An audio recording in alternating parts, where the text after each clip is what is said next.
Let's see. This story comes from the SRS Rocco report. He has this administration running circles. By the time they figure out what he is up to, it is too late to do anything. Putin and China can see that the writing is on the wall, that the days of U.S. holding the top spot are numbered. Our economy is in shambles and only appears to look strong because of the hot money that is holding it up. Regarding illusions is a perfect illusion, and for now the masses have bought it, but Russia and China have not. Putin is also aware the average lifespan of a superpower is 250 years, and the U.S. has been in this position for 240 years, so it's running out of time. Hence, he is using the strong dollar to buy up cheap, valuable gold. Russians are advanced chess players. They plan several moves ahead. That is why the West has such a hard time figuring out what Putin's next move will be. When the Western media states that Russia's reserves are falling, they forget to mention that the reserves are in dollars, and what Russia and China are doing are getting rid of their worthless dollars and replacing them with gold. International Monetary Fund data shows that Russia and China have been among the biggest net buyers of gold for 8 years in a row. Last year, countries purchased close to 590 tons of gold, accounting for 14% of annual global gold bullion demand.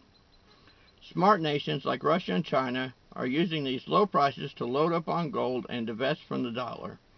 They understand that this economic illusion can last for only so long before reality strikes.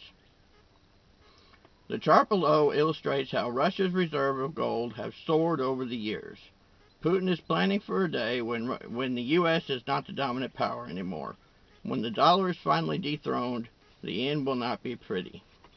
And what this chart shows is basically, here's where Russia's gold stocks started, and here's where Russia's gold stocks are now.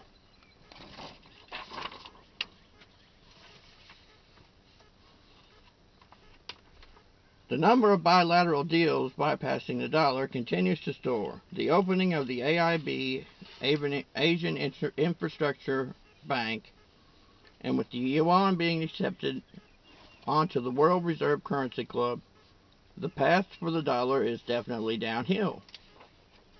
Both China and Russia make for great long-term investments. In Russia, YNDX and VIP are examples of two good companies investors can open positions in. In China, we have BABA, CHL, HNP, etc. Most importantly, it would be prudent to hold a position in gold bullion. You can use declines to open new positions. We would not aggressively jump into gold bullion unless you have a lot of extra cash lying around that is not being used. Gold is still not fully out of the woods yet, as the trend has not turned positive yet. It has a solid wall of resistance to overcome at $1,350.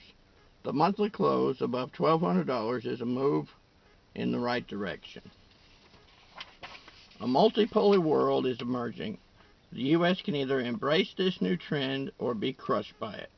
Once a trend is in motion, there's nothing that can stop it. The best you can hope to do is slow it down.